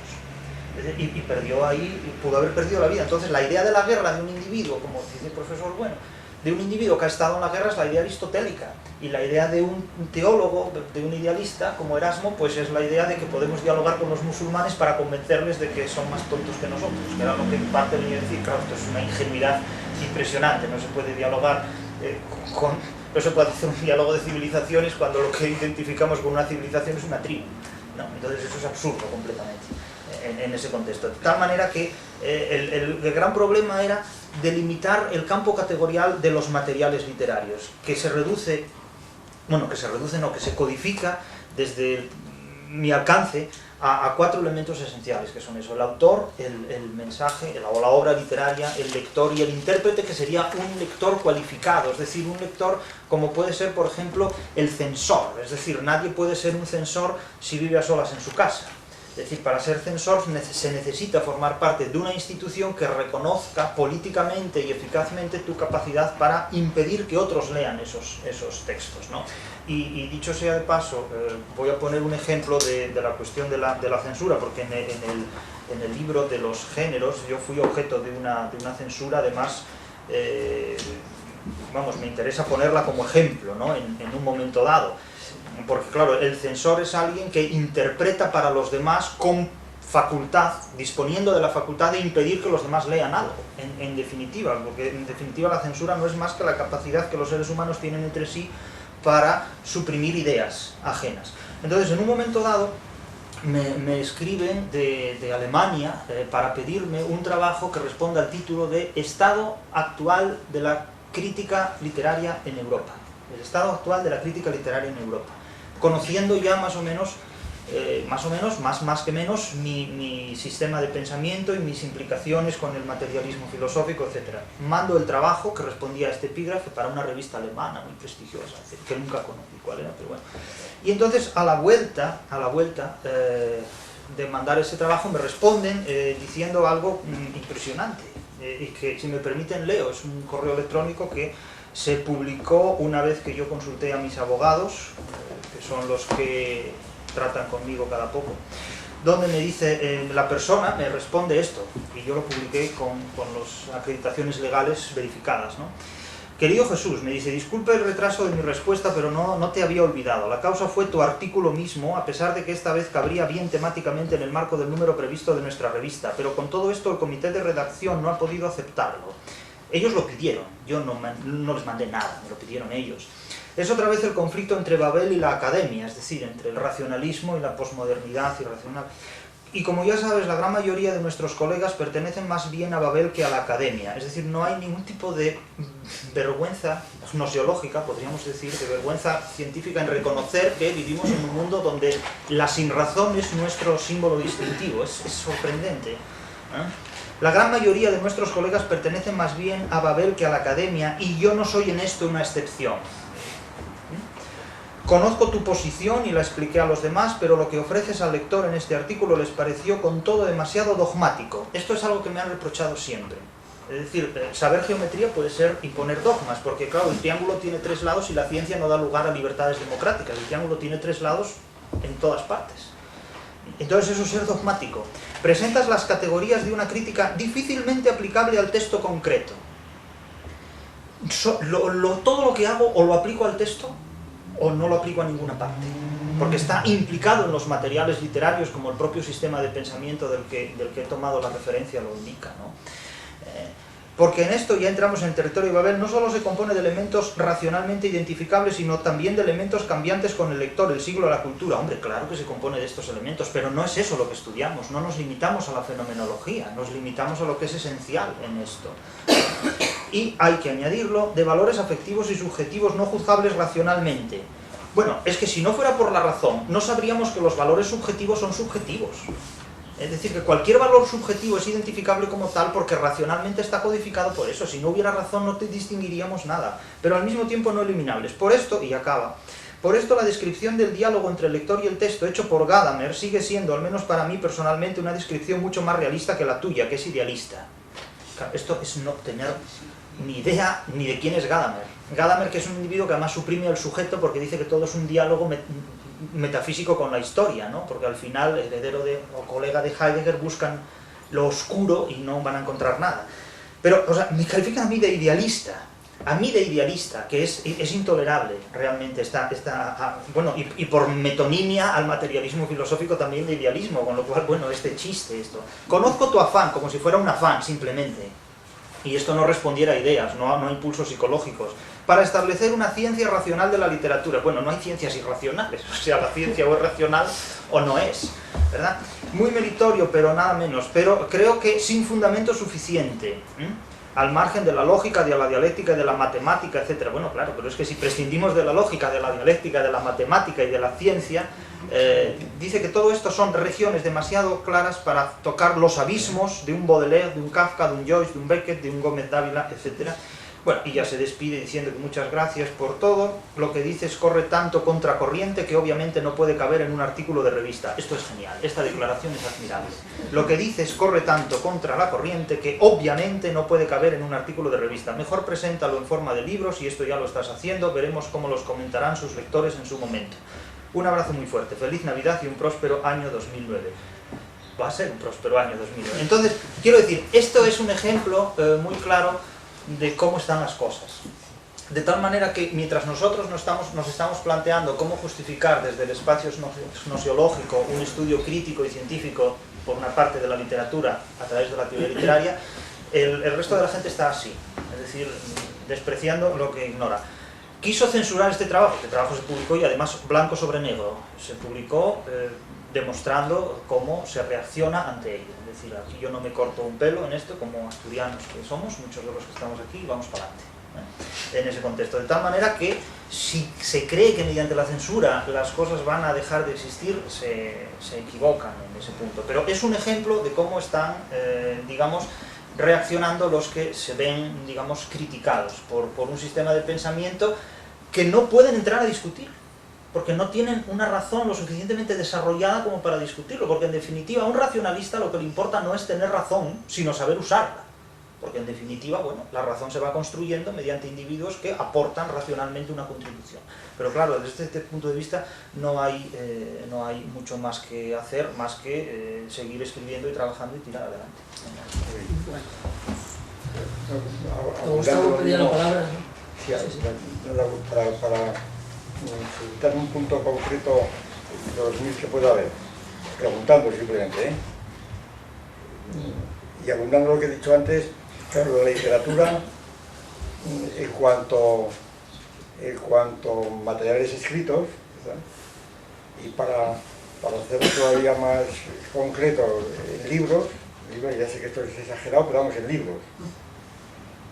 Realmente yo creo que en el fondo la literatura son los libros de uno, ciertos libros, claro, hay que clasificarlos luego, porque caben luego un tratado de hormigón armado o un tratado de geométrica de literatura. aun cuando también sabemos que puede estar escrito en el decasílabos. Claro, sí, no, pero que la tecnología científica, lo que se llama bibliografía, nosotros se llama literatura. Sí. Literatura. Incluso me ha hecho gracia muchas veces en los prospectos de medicamentos, pues un poco eso poner literatura, y entonces ponen una serie de bibliografías sobre el asunto, ¿no? De que lo de literatura es un concepto pues muy... Bueno, pero aquí en nuestra tecnología literatura es distinta de bibliografía. ¿Bien? Quiere decir que toda la literatura como sobreentendiendo su conjunto de los libros, ¿verdad? Los que los bibliotecarios consideran como literatura, como literario, esto es literario, a veces como una acusación, ¿verdad? Que todo lo que no es ciencia es literatura, se dice en sentido peyorativo, ¿no? Es literatura, ¿no? Eso decía Ortega también, o es ciencia o es literatura, ¿verdad? Esa famosa disyuntiva de Ortega, que también se ha citado, se cita, ¿no? Y esto contiene mucha literatura, se dice, ¿eh? La teoría de Willy Brandt tiene mucha literatura, es decir, la contraposición, es decir, se ve que la distinción está funcionando continuamente. Bien. Por eso yo me fijo en lo de los libros, en un subconjunto de libros llamados literarios, cualquiera que sea el criterio de distinción, ¿no? Y entonces, esta literatura es una institución, es decir, es una institución. Digo esto porque la teoría de las instituciones que hemos defendido también se funda realmente en esto, y en el racionalismo de todas las instituciones. Y toda institución tiene un fundamento racional, es decir, es contradictorio pensar, tiene un funcionalismo, si se quiere. Es totalmente, pero incluso es racional en el sentido, pues las cosas aparentemente más irracionales como puedan ser, pues qué sé yo, como puede ser el Corán, vamos a ponerlo, ¿verdad? O la Torá, es una institución que tiene su racionalidad, su funcionalismo, vamos a decirlo en términos antropológicos. Bueno, entonces, el libro por sinécdoque, ¿verdad? El libro, pues es una institución, y claro, como institución tiene que tener un autor, abundando en lo que dice Maestro, un autor, ¿verdad? Y un lector, ¿verdad? Pero eso necesariamente, vamos, eso necesariamente. Por lo tanto, eso es un axioma que utiliza Maestro muy bien y que además le da un rendimiento muy extraordinario, ¿verdad? Sobre todo a mí me parece la posibilidad de organizar, que si no se organizaban, pues todas las diversas teorías de la literatura en términos de teoría de la ciencia, de expedicionismo, teoreticismo, etc. Eso da un gran rendimiento, eso me parece evidente. Ahora, el punto concreto que quería plantear es el siguiente. El autor, evidentemente, no se puede ignorar cuando tomamos la literatura como institución. Hay un autor. Ahora, el autor, también me parece claro, el autor, pues, no se incorpora al libro. El autor es el sujeto operatorio, como dice Maestro, pero muchas cosas que quedan fuera de su operatividad, como pues, queda fuera del libro. Es decir, hay un momento en donde una gran parte de lo que llamamos autor, desde el punto de vista pues, biológico, fisiológico, queda fuera del libro. Queda fuera del libro. Entonces, un problema yo creo central que habría que precisar es cuáles son los componentes del autor que son indisociables del libro, porque todos muchos no lo son, ¿verdad? Y entonces el autor hay que subrayar como sujeto operatorio. Y el lector lo mismo. El lector, claro, sin lector no hay libro, no hay literatura, claro, porque... Y entonces yo creo que uno de los puntos centrales es la relación entre el autor y el lector, a través de la obra. Es decir, el lector, ¿qué es lo que está leyendo el lector? ¿Qué es lo que lee? Digo literatura, en el Quijote vamos a poner, ¿qué es lo que lee el lector? Pues, claro, lee una serie de símbolos que actúan sobre él de un modo físico, por supuesto, que tiene una serie de mecanismos psicológicos y neurológicos complejísimos, pero que, de algún modo, ¿qué tiene que ver el lector con el autor? Dicho de otro modo, la pregunta mía es, si la determinación de aquellas componentes del autor que son pertinentes para la obra, otros que son esenciales, que no son accidentales, que ya se me ocurre pensar, pues puede ser accidental para la obra si en tal momento don Cervantes escribía tal capítulo, pues estaba sentado con la pierna derecha o con la izquierda, lo que fuera, ¿verdad? Que la biografía puede darlo. O tenía un gran problema personal o familiar, ¿verdad? Con su familia o no, en fin, puede ser en cambio pertinente si estaba preso en la cárcel o no. Es decir, quiere decir que en la biografía del autor hay multitud de componentes biográficos que son segregados en cuanto a sujeto penatorio, aunque de hecho no se puede segregar, pero no se puede segregar desde el punto de vista pues, antropológico, biológico, pero sí literario. Y entonces la pregunta que hago es la siguiente: ¿hasta qué punto entonces el lector, que le pasa lo mismo, porque el lector puede tomar su lectura pues luego completamente como pretexto para otras cosas distintas, ¿verdad? Por eso que decía el maestro, es decir, leyendo una palabra y empieza a asociar otras que no tienen nada que ver, y entonces ya no está leyendo el libro, está delirando o está haciendo asociaciones totalmente ajenas. Es decir, si está ateniéndose a lo que la obra dice. ¿Qué tiene que ver entonces el lector en cuanto tal? También el lector tiene que ser un individuo dotado de sistema nervioso, de manos para pasar los ojos, en fin. Pero, ¿qué es lo que estoy como lector en función del autor? Por supuesto, me da la impresión que él no pretende penetrar en la mente del autor, como se decía en tiempo, a la mente en Aristóteles, ¿verdad? Voy a conocer la mente del autor, porque ahora la mente del autor es una metáfora que parece muy difícil admitir, ¿no? Yo no puedo pretender penetrar en la mente de Cervantes, en la mente de Aristóteles. ¿Acaso lo que estoy haciendo es tratar de hacer que entre la obra que ha escrito Cervantes en el sistema mío de coordenadas? Porque si no, no lo entendería. Estoy haciendo entrar en el sistema de coordenadas, que tampoco son mías del todo, porque son mías y compartidas por otros, ¿verdad? Entre otras cosas que por el significado de los símbolos en el lenguaje que utilizamos aquí. Y entonces, esta cuestión yo creo que es muy, muy importante, ¿no? Si cuando se dice, esto me lo ha sugerido la idea esta, que es muy fecunda, que yo estoy leyendo, ¿no? Estoy leyendo a Cervantes, ¿verdad? ¿Qué es leer a Cervantes? Eso es. ¿Qué quiere decir leer al autor?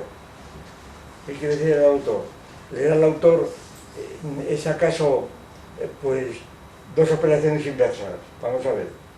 Si el autor es la operación que consiste en transformar lo que sea, ¿verdad?, en obra, ¿verdad?, pues la operación inversa sería transformar la obra en otra cosa, ¿verdad? Y entonces, claro, estas dos operaciones inversas no tienen por qué dar lugar a un resultado idéntico. Pueden, un movimiento que va de A a B, pues claro, si va de B a A puede ser, pero puede desviarse por lo que fuera. Entonces ese es el problema. Es decir, y entonces leer empieza a ser un concepto pues, mucho más difícil que la operación simplemente que llamamos leer desde el punto de vista pragmático, ¿no? Sí, yo quería tocar, ya sé que es de mala educación de moderadores intervenir también en el diálogo, pero yo voy a ser mal educado porque a raíz de lo que acaba de decir don Gustavo, plantear la misma cuestión que me suscitó la lectura del libro de crítica de los géneros literarios, por otra parte, interesantísimo. Sobre todo sobre los materiales literarios, autor, obra, intérprete y lector. Y ya voy a entrar a saco, bueno, entiende lo de a saco, amablemente, ¿no? Que quizás lo que habría que plantearse no es tanto autor en singular, sino autores, y no tanto obra u obras, libros, y lector y críticos.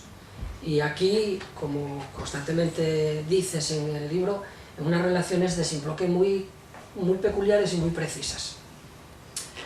Y a raíz de lo que dice don Gustavo de qué es el autor, qué es el Cervantes, habría que tener en cuenta la teoría del ajere y el fakere, y la teoría de la anamnesis y de la prolepsis. Porque parece entonces que los libros, sin duda hay un autor detrás de los libros, pero que en los libros escritos, y eso además cuando analizan los géneros literarios lo ejerces, es decir, en los libros escritos están unos escritos a través de otros, es decir, en tanto que instituciones están concatenados como instituciones unos a través de otros, y el autor quizás habría que verlo ya no tanto como autor, sino como cruce de autores a su vez que son cruce de instituciones o de otros libros. Y por ahí podrían, no sé lo que tienes que decir sobre esto, pero bueno, al comentar a Gustavo Bueno el tema del autor, pues anoto una de las notas que había, o digo una de las notas que había tomado respecto a lo que podría considerarse, ¿no? De paréntesis, simplemente para puntualizar un poco lo que he dicho, que esto recuerda la famosa teoría de las descripciones definidas de Bertrand Russell y demás, ¿no? Es decir, cuando una descripción definida es cuando señalas a una cosa no deíticamente sino a través de otra. Por ejemplo, en lugar de decir Cervantes dices el autor del Quijote. El autor del Quijote, que además designa directamente a una persona y no a otra, ¿verdad? Suponiendo que sea un solo autor. A veces la descripción definida pues es desconocida. Por ejemplo, el Lazarillo, el autor del Lazarillo, ¿verdad? Estás describiendo al autor, pero no sabes cuál es. Es desconocido, pero lo estás describiendo. Las descripciones definidas. Que en la lógica del Russell plantea unos problemas muy serios, ¿no? Esa iota que se ponía delante de la función original. El único objeto tal que es esto. Y entonces, y otros autores totalmente desconocidos, como la época de la hipercrítica de Homero, ¿verdad? Pues Homero, la Ilíada no la escribió Homero ni la Odisea, sino que fue simplemente alguien que... Y no digamos en el caso ya de la exégesis bíblica, claro. Claro, el exégeta es lo que llama traductor, ¿verdad? Un exégeta es una persona dotada de capacidades especiales y de virtudes y de gracias especiales para poder entender la Biblia, ¿no? Y entonces, claro, ¿quién es el autor de la Biblia? Según la EMIG, ¿verdad? Claro, el autor de la Biblia pues no es ni Moisés del Antiguo Testamento ni los hermanos cabreros, ¿verdad? El autor de la Biblia es Dios, que utiliza a través de San Juan. No es San Juan el autor del cuarto evangelio, sino que es Dios que utiliza la pluma de San Juan porque es un autor inspirado. Al estar inspirado, está inspirado por otra persona, ¿verdad? Y claro, se puede sustituir Dios por otra persona, ¿verdad? Por un medium que está simplemente, pues aquello de Borges, del Quijote, ¿no? Por Mesnar, el autor del Quijote, está escribiendo el Quijote y cree que lo escribe él. Entonces es un plagio inconsciente, ¿verdad? Estás escribiendo algo y esto, pues claro, el autor de muchas frases de los libros son otros autores, como decía Marcelino. Entonces, claro, el autor empieza no a morir al revés, a hacer por todos lados, a ser mucho más vivo que parece. Pero yo insisto que el problema es la segregación dentro de la descripción, porque muchos autores evidentemente son conocidos por los libros. Es más, en general, cuando vamos a una biblioteca un poco grande, pues los autores son los que han escrito libros, o se supone que han escrito libros. A veces el autor es, el caso de los Bourbaki, famoso, ¿no? Los Bourbaki fue un matemático famosísimo después de la Segunda Guerra Mundial, vamos, que inventó todo lo que llamamos matemática moderna, ¿no? Pues era lo que estaban los Bourbaki. ¿Y quién es Bourbaki? O Bourbaki, decían los franceses. Pues es un matemático polaco, genial, ¿verdad? Que ha una revolución en matemáticas. Al cabo de los años se descubrió que Bourbaki era un conjunto de profesores de París, de la Universidad de París, que se llamaban Bourbaki prácticamente para despistar, ¿no? Y que tenían nombres muy conocidos. Entonces, ¿cuál es el autor de Bourbaki? No es que no tenga autores, que tiene muchos autores a la vera. Y entonces, ¿y en qué momento cada uno de los Bourbaki se desprendía o se agregaba particularidades suyas para escribir aquella obra? Claro, se dirá, no, es que esto no es una obra literaria, efectivamente es una obra de matemáticas, además puramente formalista, ¿no? no quería, pues eso, las matemáticas modernas, toda base de símbolos y de cosas, ¿no? Pero lo mismo se podría aplicar a la literatura. Bueno, también hay muchos ejemplos de organizaciones en colaboración, por varios, ¿verdad? Que no sabe decir. Cuando yo estudiaba literatura, en el bachillerato, se estudiaba la historia de la literatura.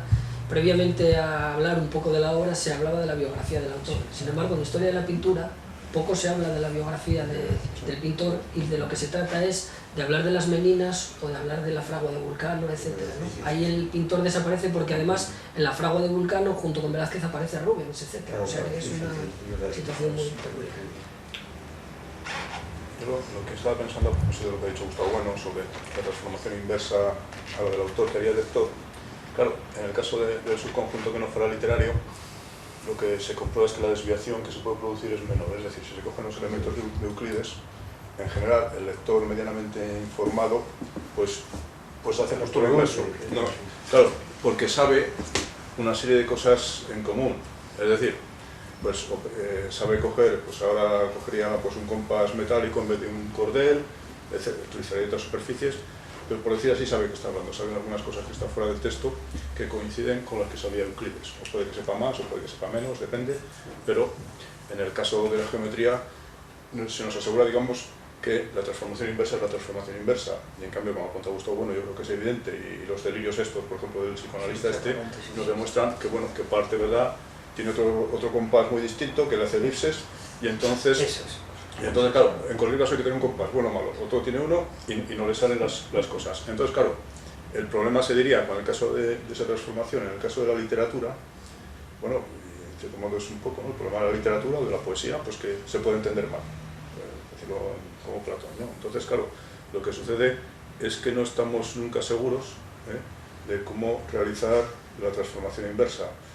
Seguramente el intérprete sería el que legisla acerca de cuál es el compás bueno. Sí, eso es exactamente.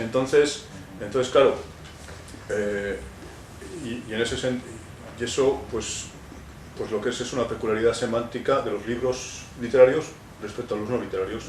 En el de hormigón, en el de medicina, etcétera, etcétera, pues bueno, medicina, pues por ejemplo, operaciones sobre un cadáver o sobre un cuerpo vivo, y eso lo sabe. Volviendo a Borges, el tema ese de Pierre Menard, que también está en otro escrito sobre Averroes, que se encuentra leyendo la poética con el teatro. Claro, no sabe lo que es el teatro, creo recordar, y se imagina lo que es. Claro, no puede realizar la transformación inversa porque no sabe algo que sabía Aristóteles, o los lectores contemporáneos de Aristóteles, o Séneca, o quien fuera. Entonces claro, la peculiaridad de esos libros sería de carácter semántico. Es decir, están hablando de unas cosas que no sabemos que puede ser el caso que no sepamos lo que son. En el caso de la geometría lo sabemos, pero podemos imaginar llevar el libro de... Bueno, no es un chiste, una crítica literaria feminista puede decir que, bueno, pues que los principios de Newton pues son creo que esto seguramente pues es un elogio de la violación o algo así, disparates de este tipo, ¿no? Claro, ha cambiado todo. Supongamos que tiene coherencia el delirio, como puede tener coherencia el delirio del psicoanalista sobre Cervantes y los baños de Argel. Entonces, claro, digamos que sintácticamente la construcción que hace pues se mantiene, es decir, ha sustituido unos símbolos, los ha interpretado de manera adecuada, pero con una coherencia. Entonces, digamos, el eje donde nos encontramos con los problemas, fundamentalmente, en el caso de los libros literarios, es el eje semántico. Claro, entonces, esto, para mí, tiene un problema que tiene que ver con el origen de... Bueno, con alguna cosa que ya se ha mencionado aquí varias veces. Y es que, claro, no hay problema sobre saber qué es un endecasílabo. O hay problema, pero hay muchas teorías en la prosodia, etcétera, etcétera. Pero claro, si hablamos de un endecasílabo, seguramente alguien nos dirá, bueno, esto tiene que ver con una ciencia que se llama prosodia y métrica, que no sé qué, no sé cuántos. Igual viene un fonólogo y le dice, sí, pero la prosodia tiene en cuenta que también pertenece al lenguaje común, o estudia el lenguaje normal, pero que a veces es especialmente cuidado, con ciertas características musicales o con cierto metro, etcétera, etcétera. Entonces, claro, desde cierto punto de vista lo que estaría es, y con cierta razón, sustrayendo términos de una ciencia de la literatura, para decir, me parece muy bien que los que estudian la literatura utilicen esto, pero estos términos que estás utilizando no son de la ciencia de la literatura. Por eso, porque puedes tener un tratado de guía de teléfonos o un tratado de medicina en hexámetros, ¿vale? Entonces, claro, el asunto de Aristóteles, el asunto de la poética entonces no es lo de los hexámetros. En cierto modo tampoco sería, incluso que si esto es, bueno, pues un estilo elevado o hay muchas figuras retóricas o muchos tropos, sino que sería otra cosa. Exacto. Entonces, eso plantea un problema para la concepción, para ver lo que es esa ciencia de la literatura. Claro, entonces ese es un problema muy grande. De hecho, en la primera parte, cuando estamos viendo cómo se lee un libro que es literatura, realmente, claro, al decir que su fallo es, su peculiaridad con respecto a otros libros no literarios, que es semántico, claro, realmente lo estamos planteando, es decir, bueno, por ejemplo, ¿cuál es la diferencia entre un libro de geometría y un libro de literatura? Pues que si vemos cómo se estructura la literatura, intentamos, como decía Gustavo Bueno antes, aplicar pues, a la novela realista o lo que sea, o a la novela picaresca, o lo que sea, digamos, a la teoría de cibercategoría, sabiendo que eso es una disciplina científica, veremos que desde luego, desde ese punto de vista, la cosa nos falla bastante. Y nos falla fundamentalmente porque, aunque, por decirlo de algún modo, haya mucha ciencia entre las tapas del libro, el lector puede disparatar, aunque no haya disparatado el autor.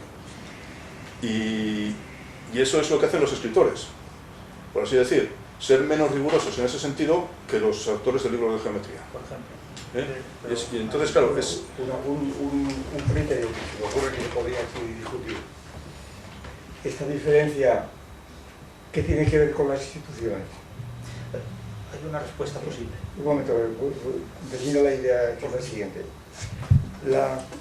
Por ejemplo, el endecasílabo es una institución, se puede considerar como tal, ¿verdad? Cuando dice Aristóteles en la poética, en el famoso texto de la política, la poesía es más científica que la historia. Porque, bueno, por poesía se sobreentiende poesía épica, ¿no? Porque la poesía habla de lo universal, mientras que la historia habla de lo particular, por ejemplo, Alcibiades. ¿Qué le ocurre a Alcibiades? Entonces, esta famosa texto de la poética de Aristóteles, tanta tinta ha hecho correr, ¿verdad? Resulta que Aristóteles considera más científica, claro, aquí también es la cuestión de traducción. Por ejemplo, yo en una lección inaugural de hace no sé cuántos años que he dicho del asunto, jugaba con las dos versiones de filosofía, dice Aristóteles, que era la traducción de filosofía por ciencia, o por, que es la traducción de García Vaca, o por filosofía, esa es la cuestión, o por filosofía. Quiere decir que hay la palabra, la traducción, porque entonces Aristóteles no distingue ciencia y filosofía, distinción que todavía está confusa en Newton, y en fin, es a partir de muy recientemente, bueno, y luego se ha vuelto a confundir con Husserl, etc. Quiere decir, la distinción entre ciencia y filosofía ha sido muy ambigua siempre, ¿no?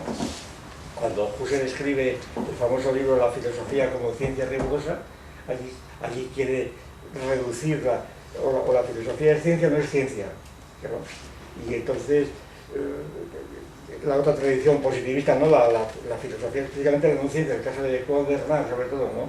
La filosofía es un conjunto de literatura ininteligible que es mejor dejar aparte, de Claude Bernard. Bien. Entonces, claro, la actitud que nosotros hemos mantenido, pues esto, son cosas distintas, pero no son totalmente disyuntas, ¿verdad? Hay multitud de... Bien. Volvamos a lo que quería decir yo. Cuando dice Aristóteles, ¿por qué la filosofía, por qué la poesía es más científica o filosófica que la literatura? Yo siempre he sospechado, porque trata de instituciones. Por ejemplo, Aquiles, por ejemplo, las grandes figuras épicas de los griegos que eran universales, eran arquetipos universales, eran arquetipos. Y entonces, pues un poeta, en el sentido de Aristóteles, pues puede estar sabiendo de qué habla cuando el lector puede reinterpretar tal vez esto. Y además identificarlo con el teatro, donde sale Aquiles, donde sale, en fin, los distintos arquetipos de teatro.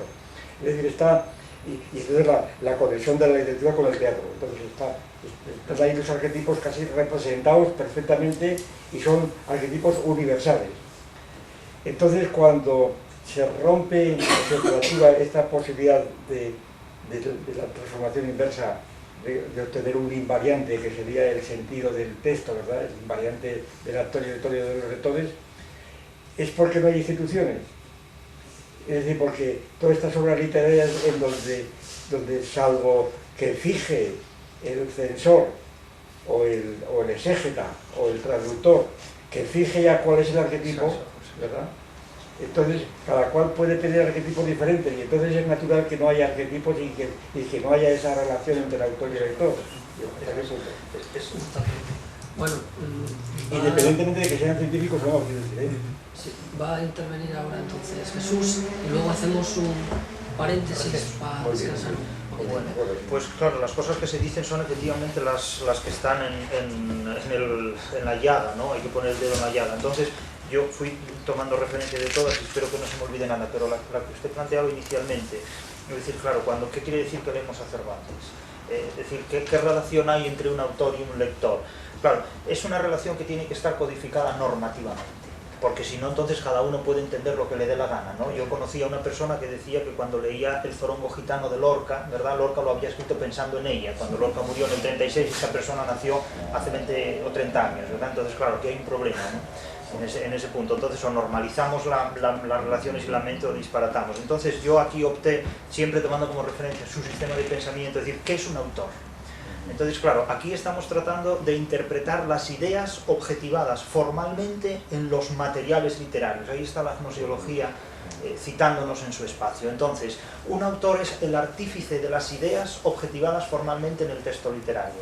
Porque claro, las tropos y las figuras pertenecen al ámbito del lenguaje y cada uno las usa según sus características. Ahora, la idea de la guerra que tiene Cervantes es una idea muy específica. La idea de la paz que tiene Cervantes es la idea que se obtiene mediante la lucha, ¿eh? La idea de libertad que tiene Cervantes en una época como el Siglo de Oro, por ejemplo. Entonces, yo cuando me obligan a definir el autor, yo digo, es el artífice de las ideas, ¿verdad?, objetivadas formalmente en los materiales literarios. Porque claro, tenemos un ejemplo dialéctico muy vivo, el autor del Quijote de Avellaneda. El autor del Quijote de Avellaneda es todo lo contrario, es todo lo contrario en muchísimos aspectos al Quijote de Cervantes, hasta el punto de que yo he llegado a sostener que el Quijote de Avellaneda es la mejor interpretación contrarreformista que hay del posible reformismo, en el caso de que haya reformismo posible, en el Quijote cervantino. ¿Qué sucede con el lector? El lector es el intérprete de las ideas objetivadas formalmente en el texto literario, pero de las ideas, no de las locuras.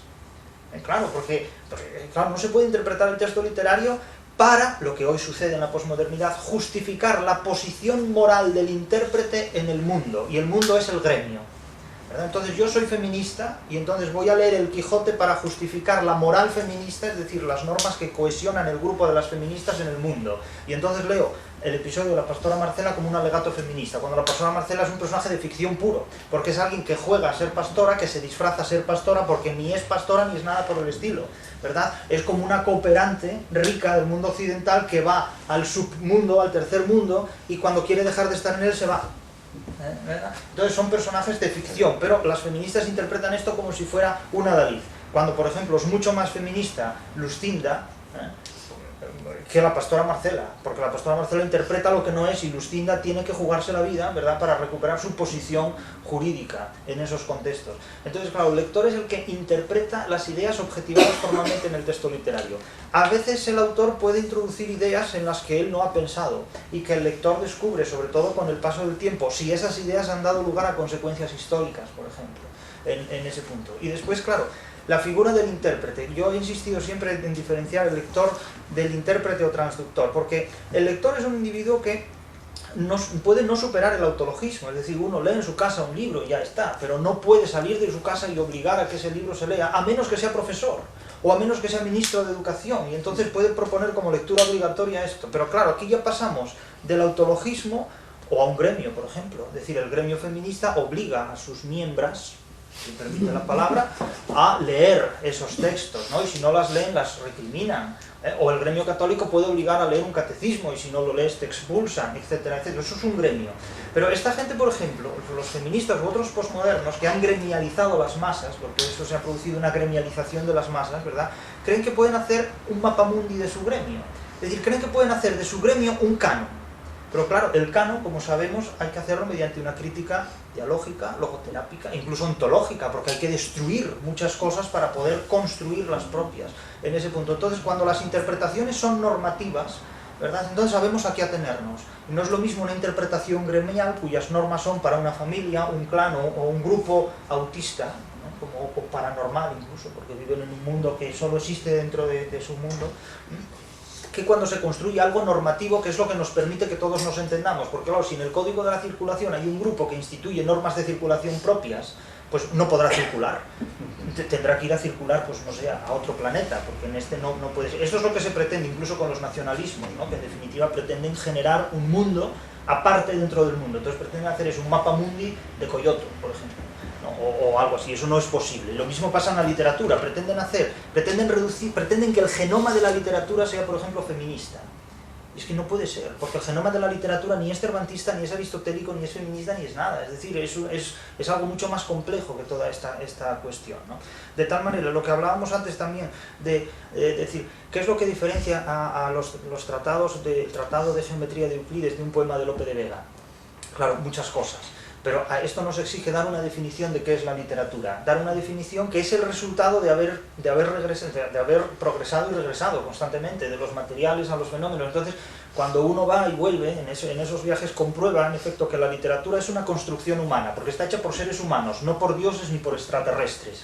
Pero claro, eso ya excluye interpretaciones angulares de la literatura. No podemos decir, no, es que Calderón era buen poeta por ser católico. No, Calderón era buen poeta porque era un hombre que tenía una gran capacidad, porque lo que hace Calderón sale de la razón humana. Sale de la razón humana. Entonces hay que desterrar la interpretación angular de todo esto, ¿no? Aunque su obra sirva, por ejemplo, a creencias religiosas. Pero eso ya será algo que habrá que explicar, pero que en sí mismo no explica las cosas. Entonces, es una construcción humana que brota de la razón humana y está dada a la razón humana. Por lo tanto, no podemos decir, no, es que esto es incomprensible lo que hace Cervantes. No, es perfectamente comprensible. Lo que sucede es que esa comprensión pasa por el estudio de un sistema de normas que solo se puede llevar a cabo a través de un sistema educativo, de una paideia. Por ejemplo, entonces, claro, cuando el Estado convierte la norma en las leyes de un gremio, por ejemplo, pues podemos encontrarnos con una titulación como la de igualdad que nos esté controlando lo que estamos haciendo, que eso es, bueno, es una cosa demencial. Por ejemplo, es lo que sucede cuando se reduce la norma al credo del gremio, al credo gremial. Maestro, ¿qué pasa cuando la norma pues es limitada también a un grupo? Usted habló de los cabalistas leyendo la Biblia.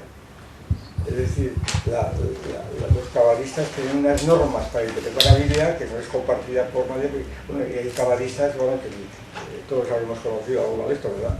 Son verdaderamente una locura, ¿no? Que empiezan aquí el 666, el otro, de ese tipo, ¿no? Y los 7 candeleros, los 7...